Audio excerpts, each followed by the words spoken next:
Shabbat Shalom, everybody.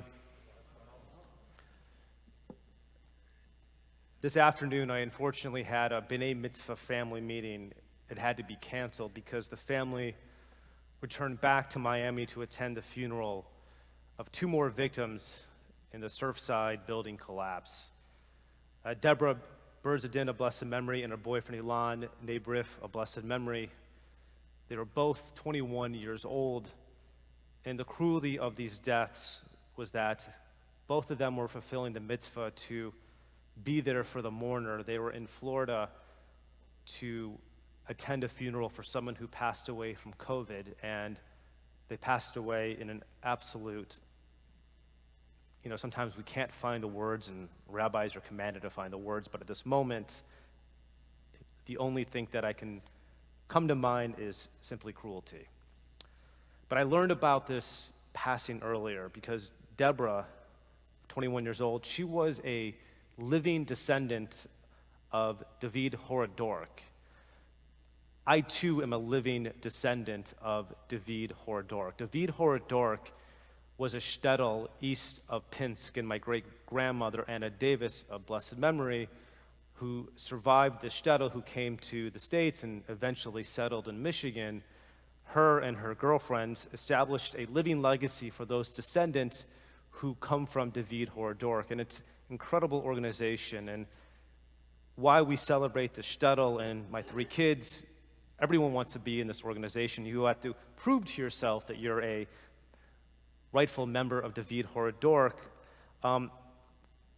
Sometime in the early 1940s, the Nazis came in and asked those descendants who were there to dig a hole, and we all know what happened. So that's why this heritage and living legacy, that's why it's so important to us. And when we got these news, it just continues to crush us. And we just found out that the death of Gary Cohen, a community member here, 8 weeks of endless incidents about Jew hatred, in addition to the agony of Surfside, it's hitting us at all avenues of life. And from deep pain and the frustrations that we have, in addition to the situation in the school systems, and it's not just Mountain Brook, it's everywhere in this country. It just seems not to let up. And next Saturday night, it's Erev Tish B'Av. And right now, we are commanded to be in the intense mourning period. For those who don't know, Tish B'Av, we mourn the destruction of the first temple, which was destroyed in 586 BCE, and then the destruction of the second temple by the Romans in 70 CE. What we also mourn the Spanish Inquisition, when we were expelled from other European countries, and so on.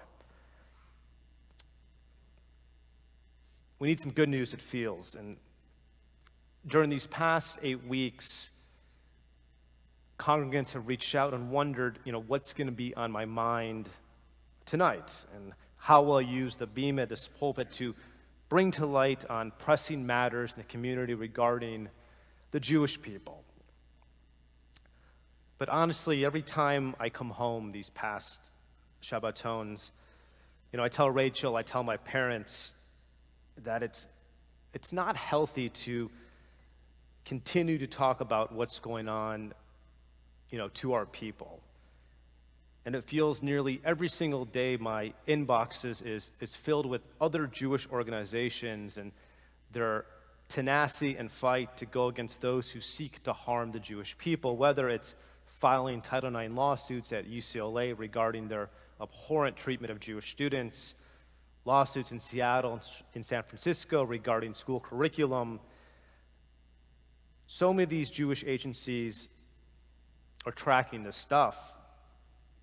And I know it's tough on you to hear, and some of us want this moment to bring the joy of Shabbat, and I get it. It's tough on all of us, and as your rabbi, it's brutally tough on me. I do feel that we have a duty to talk about contemporary issues, and we do our best, and this is the hard part, to analyze what's going on in our society while maintaining the responsibility of being in the Jewish lens. And we have to answer the question, what will Judaism say on this matter? And so for tonight's drash, I thought about mentioning that there's going to be a large march in D.C. this Sunday. I don't know if you found out about it.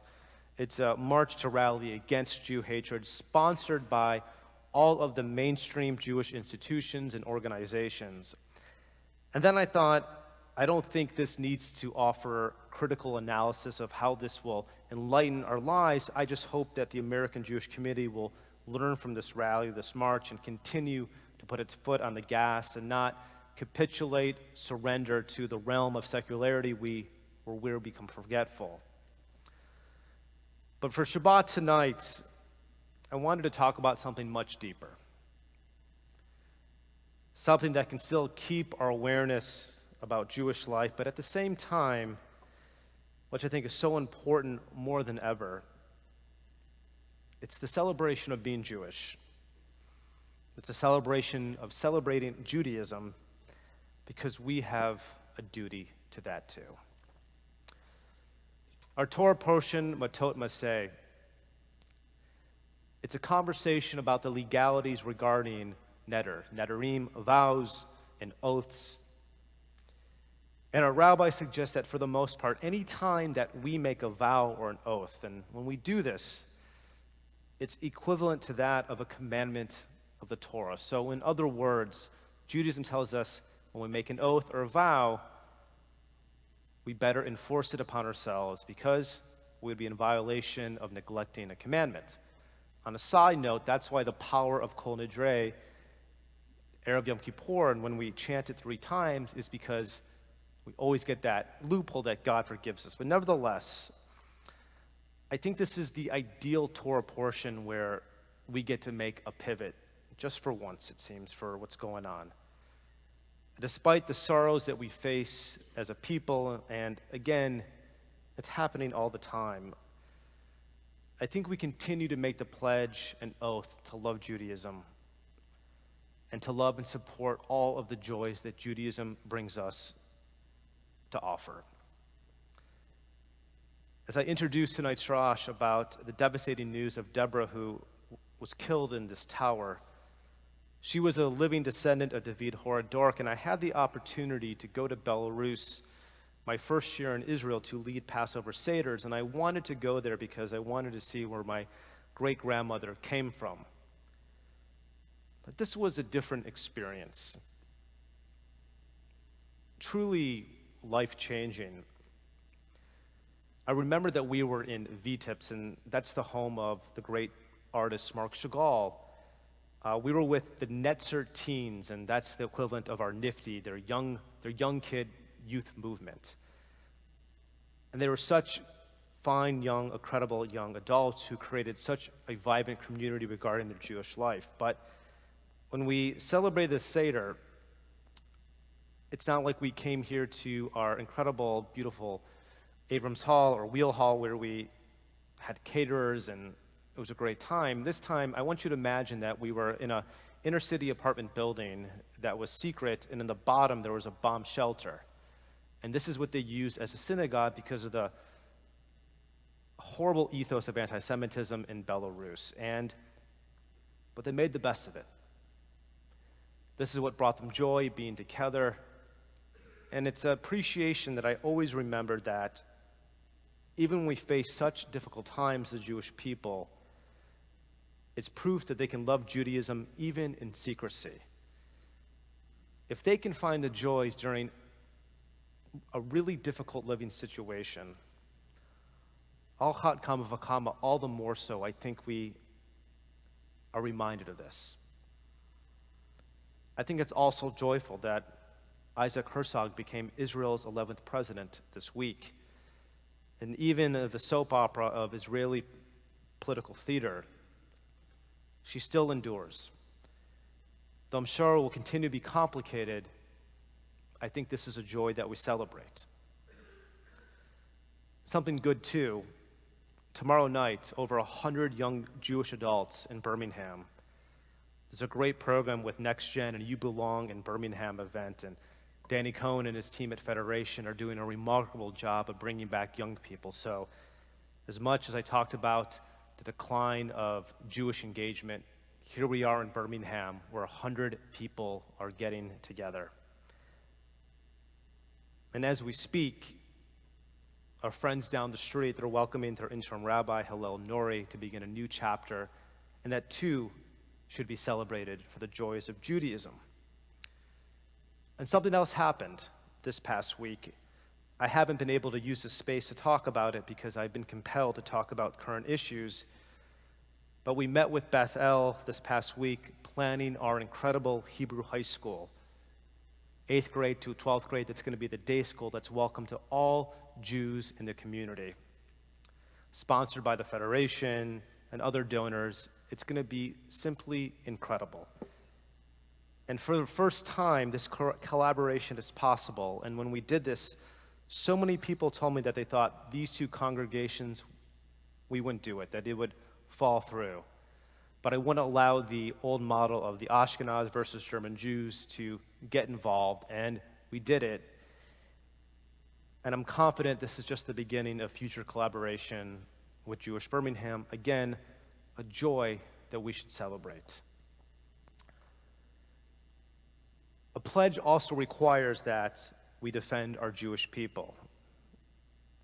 Ash, in her return, articulated this belief, but this pledge we make is also our continuation to celebrate the good, the joys, and the gifts.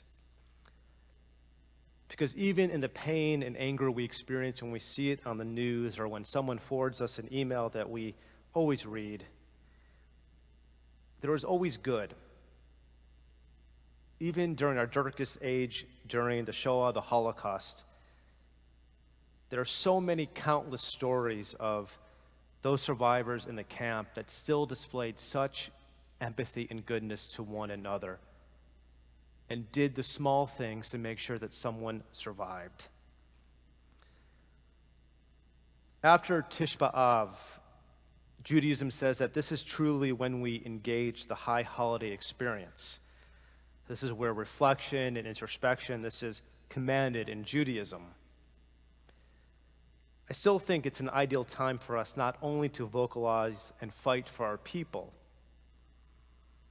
but the essence of Teshuvah, to return to how Jewish life is so valuable for us. And God willing, we'll be in person for the high holidays, and we're going to be doing something new. Yes, we'll have 20 members of our choir, but we're going to change things up to make it more of an engaging experience, and God willing, we're going to have our Break the Fast Sharon. But this is the joy that we get to look forward to. In 5782, that's our new year, I think we'll return to the love of Judaism. And my oath tonight is that I will continue to use my voice and be loud and speak out. I promise you, I won't forget. But it's also ensuring that we display our love of our tradition and our people. That I want to see Judaism as a joy, as goodness, as a celebration. Even with all the politicking, all of the hate, all the misinformation. This place was founded in 1882. She's still standing. Jewish communities are still standing. Even though we'll be enmeshed with statistics and data that doesn't look good, we've seen this before. We saw it 2,000 years ago. We saw it in the German-speaking states in the early 19th century. We've always found a way to rally, to pivot, and to figure it out. So we go on this next adventure. There'll be ups and downs, but I'm confident there'll always be joy. Shabbat shalom, everybody.